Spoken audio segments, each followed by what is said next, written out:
Hello students, ये आपका spectroscopic introduction का सेकंड वीडियो है। फर्स्ट वीडियो में आप इलेक्ट्रोमैग्नेटिक रेडिएशन और उसकी प्रॉपर्टीज़ के बारे में पढ़ चुके हैं। इलेक्ट्रोमैग्नेटिक रेडिएशन की आपने पढ़ा था कि जो आपका वेव्स होती है वो इलेक्ट्रिक और मैग्नेटिक फील्ड में ऑसिलेशन करते हुए चलती हैं। फिर उसकी कुछ प्रॉपर्टीज़ आपने पढ़ी थी, wavelength, frequency, energy, wave number, इन सब के बारे में आप अब तक पढ़ चुके हैं। इसके बाद आपका जो सेकंड लेक्चर है उसमें हम पढ़ेंगे इलेक्ट्रोमैग्नेटिक स्पेक्ट्रम के बारे में। देखिए, आप इलेक्ट्रोमैग्नेटिक वेव्स पढ़ चुके हैं, अब आपको पढ़ना है इलेक्ट्रोमैग्नेटिक स्पेक्ट्रम। अब ये स्पेक्ट्रम होता क्या है? अब देखिए, इसे आसान शब्दों में कैसे समझिएगा। हमने पीछे भी पढ़ा था कि जो आपकी वेव्स होती है इलेक्ट्रोमैग्नेटिक वेव्स, उनकी वेलोसिटी तो फिक्स होती है, सबकी सेम होती है, यानी कि सब एक ही स्पीड से चलते हैं और उन्हें चलने के लिए किसी मीडियम की ज़रूरत भी नहीं होती। ठीक है, मीन्स क्या है कि वैक्यूम में भी चल सकते हैं, लेकिन आप उनकी जो फ्रीक्वेंसी और वेवलेंथ होती है वो हमेशा डिफरेंट रहती है। ठीक है, मीन्स सबकी एनर्जी भी फ्रीक्वेंसी और वेवलेंथ में क्या होगा, डिफरेंस होगा। तो उसी के बेस पे हम एक अरेंजमेंट बनाते हैं, और वो अरेंजमेंट हम कैसे बनाते हैं? देखिए, हमने कॉस्मिक रेज से रेडियो वेव तक एक अरेंजमेंट, ये सब आपकी इलेक्ट्रोमैग्नेटिक वेव्स हैं, तो इन्हें अरेंज किया है हमने। फ्रीक्वेंसी को जैसे हम राइट में चलते हैं तो फ्रीक्वेंसी आपकी डिक्रीज होती जाती है और वेवलेंथ आपकी राइट में जाने पर इंक्रीज होती है। मतलब अगर आप इधर चलते हो तो आपकी फ्रीक्वेंसी तो आपकी डिक्रीज होगी बट वेवलेंथ इंक्रीज होगी। तो हम यही कह सकते हैं कि इलेक्ट्रोमैग्नेटिक वेव्स की एक ऐसे अरेंजमेंट जिसमें हम उसे फ्रीक्वेंसी के डिक्रीजिंग ऑर्डर में और वेवलेंथ के इंक्रीजिंग ऑर्डर में रखते हैं, वो क्या कहलाता है? आपका इलेक्ट्रोमैग्नेटिक स्पेक्ट्रम। बहुत ही आसान शब्दों में। तो देखिए, यहाँ से आप देख चुके हैं cosmic rays, gamma rays, x rays, UV, फिर उसके छोटा सा रीजन यहाँ पर मिलता है आपको, उसे मैंने एक्सपेंड करके नीचे लिखा हुआ है। ये छोटा सा रीजन है, ये आपका है विजिबल रीजन, और इसमें जो आपके हैं 7 क्लास होते हैं, विबग्योर, VIB, GYOR। ठीक है, इसके बाद आपका जो इसके ऊपर का रीजन है वो IR। देखिए, ये सब इसके नीचे के रीजन है, और इधर चलोगे तो आप इसके ऊपर चल रहे हो, तो इसके ऊपर का रीजन आपका IR, फिर माइक्रोवेव, फिर रेडियो वेव। तो इन सब की अरेंजमेंट जो है वो फ्रीक्वेंसी के डिक्रीजिंग ऑर्डर और वेवलेंथ के इंक्रीजिंग ऑर्डर में रखी हुई है हमने। तो यानी कि आप कह सकते हो कि रेडियो वेव की फ्रीक्वेंसी क्या होगी, आपकी कम होगी और वेवलेंथ ज़्यादा होगी, जबकि कॉस्मिक रेज की फ्रीक्वेंसी ज़्यादा होगी और वेवलेंथ कम होगी। ये आपको समझा जा सकता है। अब जरा देखिए, कॉस्मिक रेज जो होती है वो आपकी ज़्यादा फ्रीक्वेंसी की है। अब आप जानते हैं अगर फ्रीक्वेंसी ज़्यादा होती है तो एनर्जी भी ज़्यादा होती है, क्योंकि आपने रिलेशन पढ़ा हुआ है, जो एनर्जी होती है वो किसके इक्वल होती है? फोटोन के, यानी hν के, फ्रीक्वेंसी के इक्वल हो जाती है। तो यहाँ से हमें क्लियर है कि फ्रीक्वेंसी ज़्यादा होगी तो वो हाईली एनर्जेटिक होगी कॉस्मिक रेज, जबकि रेडियो वेव जो होंगी वो लीस्ट एनर्जेटिक होंगी, क्योंकि उनकी फ्रीक्वेंसी कम है तो एनर्जी भी कम होगी, बट वेवलेंथ ज़्यादा होगी। ठीक है, नेक्स्ट पॉइंट आप देखते हो, visible region has only small portion of spectrum. अब जो विजिबल रीजन है वो केवल एक छोटा सा पोर्शन रखता है स्पेक्ट्रम में।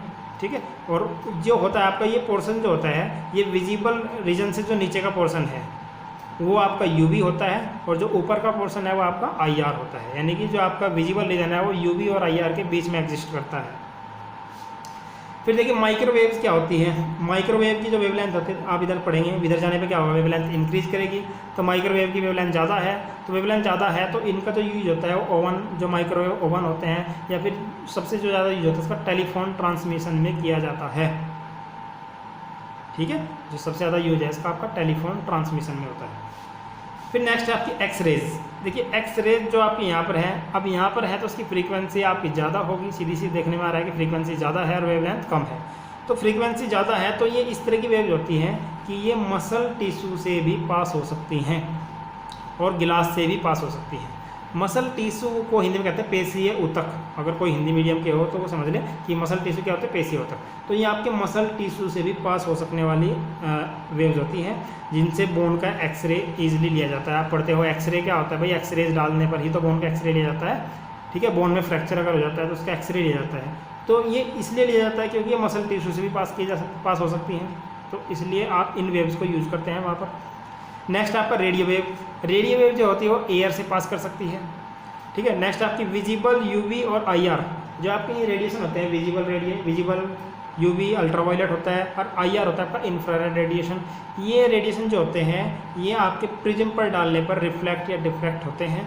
ठीक है, तो ये इनका जो फिनोमेन होता है वो प्रिज्म पर रिफ्लेक्ट या डिफ्लेक्ट होने का होता है, यानी कि किसी एंगल के साथ या तो रिटर्न कर जाएंगे या फिर स्मॉल एंगल के साथ वहाँ से पास कर जाएंगे।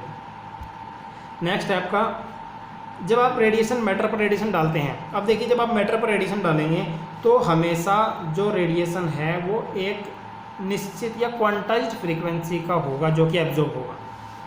मीन्स क्या है कि आपने मैटर पर रेडिएशन डाला तो रेडिएशन जो एब्जॉर्ब होगा वो भी आपका फिक्स होगा, कितना रेडिएशन एब्जॉर्ब होगा। देखिए इसे कैसे समझ सकते हैं, जो आपका मॉलिक्यूल होता है उसमें अलग अलग लेवल्स होते हैं, electronic levels, vibrational level, rotational level, ठीक है, ये सब लेवल्स होते हैं। तो जो आपका इलेक्ट्रॉनिक लेवल से हम क्या समझते हैं, इलेक्ट्रॉनिक लेवल में होते हैं जहाँ पर इलेक्ट्रॉनिक ट्रांजिशन होता है, यानी कि इलेक्ट्रॉन एनर्जी को एब्जॉर्ब करेगा और अपनी लोअर फील्ड से हायर फील्ड में चला जाएगा,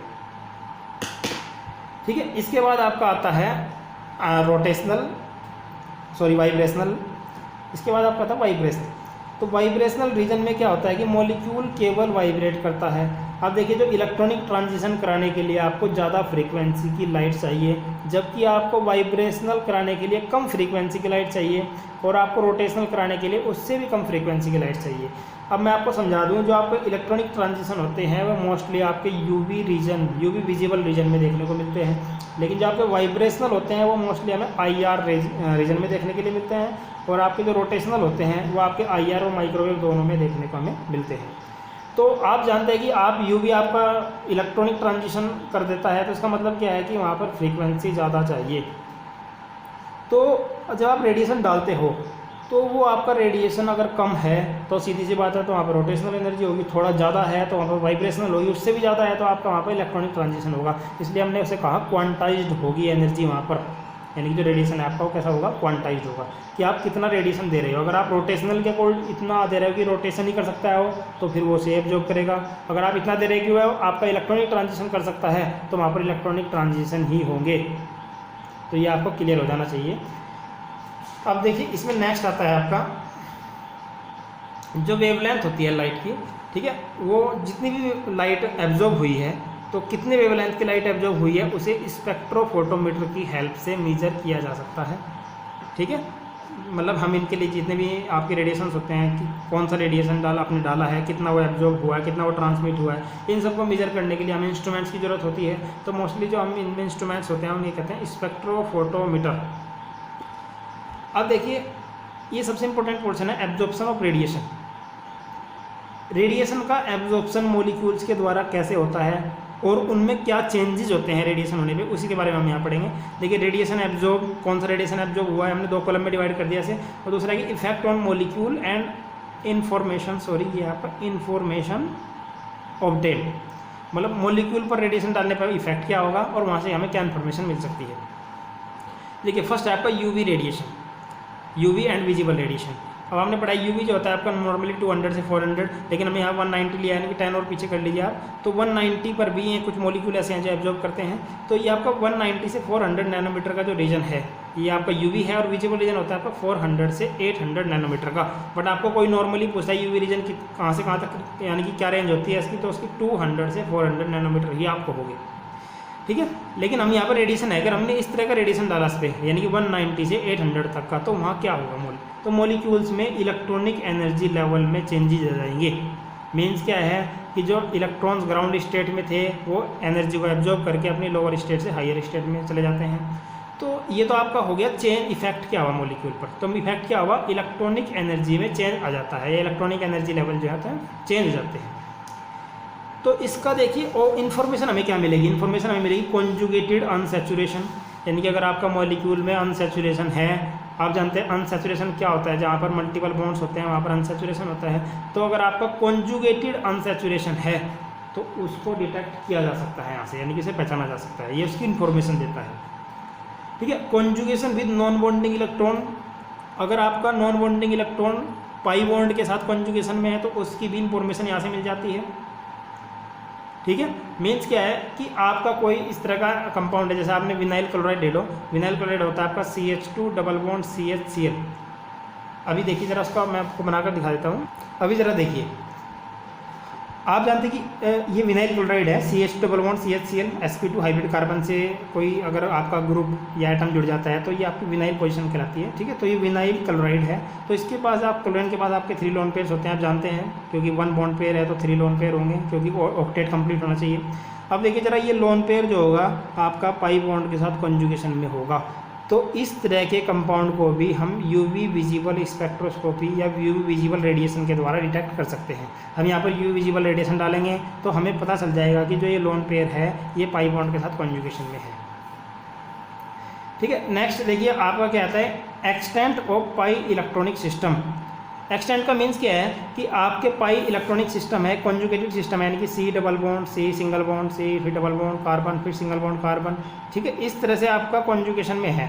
तो ये कॉन्जुगेशन कहाँ तक कर रहा है, ये सब इंफॉर्मेशन हमें आपकी यूवी विजिबल स्पेक्ट्रोस्कोपी या यूवी विजिबल रेडिएशन डालने पर मिल जाती है। तो ये आपको इन्फॉर्मेशन मिल रही है यहाँ से। तो हम मोस्टली कह सकते हैं कि अनसैचुरेशन का पता हम इस रेडिएशन के थ्रू लगा सकते हैं। नेक्स्ट आपका आता है इंफ्रारेड रेडिएशन। अब जो आईआर रेडिएशन या इंफ्रारेड रेडिएशन है वो आपका 667 सेंटीमीटर इनवर्स से 4000 सेंटीमीटर इनवर्स का रीजन होता है। हम आईआर को जो होता है सेंटीमीटर इनवर्स में ही मेजर करते हैं। आप सेंटीमीटर इनवर्स को आप वेवलेंथ उसमें चेंज कर सकते हो, नैनोमीटर में भी चेंज कर सकते हो, एंगस्ट्रॉम में भी चेंज कर सकते हो। आपको कन्वर्जन पता है, पीछे आप पढ़ चुके हैं। तो देखिए जरा आईआर रेडिएशन जो होता है वो क्या चेंजेस लाता है मॉलिक्यूल में। जब किसी मॉलिक्यूल पर आईआर रेडिएशन डालते हो तो मॉलिक्यूल के वाइब्रेशनल लेवल और रोटेशनल लेवल में चेंजेस आ जाते हैं। मैंने आपको अब ये चीज़ बताई थी पीछे कि ये जो एनर्जी है यानी कि यूवी रेडिएशन जो होता है इसकी फ्रीक्वेंसी या इसकी एनर्जी ज़्यादा होती है, बट आईआर रेडिएशन जो होता है आपका आगे मिलता है तो इसकी फ्रीक्वेंसी या इसकी एनर्जी जो होती है कम हो जाती है। अब एनर्जी कम है तो वो एनर्जी इतनी सफिशिएंट नहीं होती कि वो इलेक्ट्रॉनों को एक्साइट कर सके या इलेक्ट्रॉन उस एनर्जी को एब्जॉर्ब कर सके, क्योंकि इलेक्ट्रॉनों को एनर्जी ज़्यादा चाहिए जो कि इसे यूवी से मिलती है। बट आईआर रेडिएशन के पास इतनी सफिशिएंट एनर्जी या फ्रीक्वेंसी नहीं होती कि उसे इलेक्ट्रॉन एब्जॉर्ब करके अपनी लोअर स्टेट से हायर स्टेट में जा सके।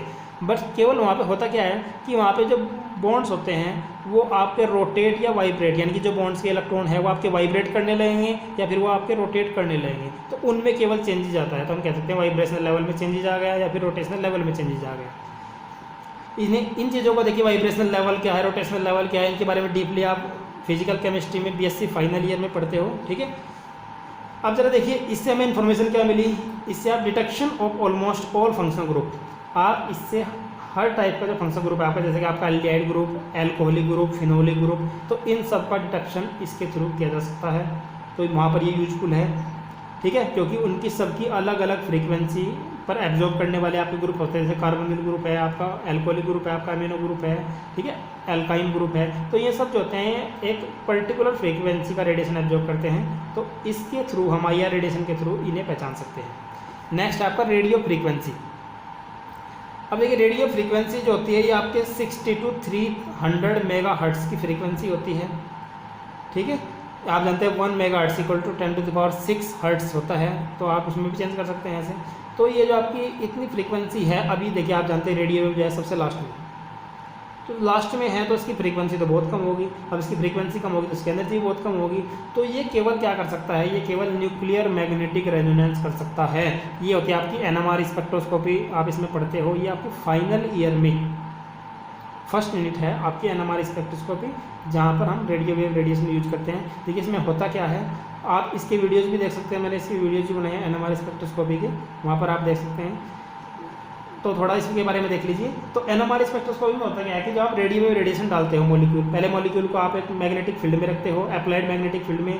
उसके बाद मॉलिक्यूल में जो प्रोटॉन्स होता है, यानी कि जो प्रोटॉन होता है वो आपका स्पिन, अपनी स्पिन पर रोटेट करने लगता है।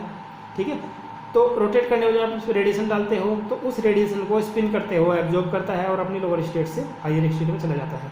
तो हम कह सकते हैं केवल इसमें क्या होता है, आपका न्यूक्लियर मैग्नेटिक रेजोनेंस होता है। यानी कि जो आपका न्यूक्लियस है वो एनर्जी को एब्जॉर्ब करके मैग्नेटिक फील्ड में चेंजेस ला देता है, और रेजोनेंस कंडीशन होती है जब दो चीज़ें इक्वल हो जाती हैं। ठीक है, तो मैग्नेटिक फील्ड में चेंजेस होता है मोस्टली, यहाँ पर आप ये कह सकते हैं। ठीक है, जो मैग्नेटिक प्रॉपर्टी है न्यूक्लियाई की उनमें चेंज होता है।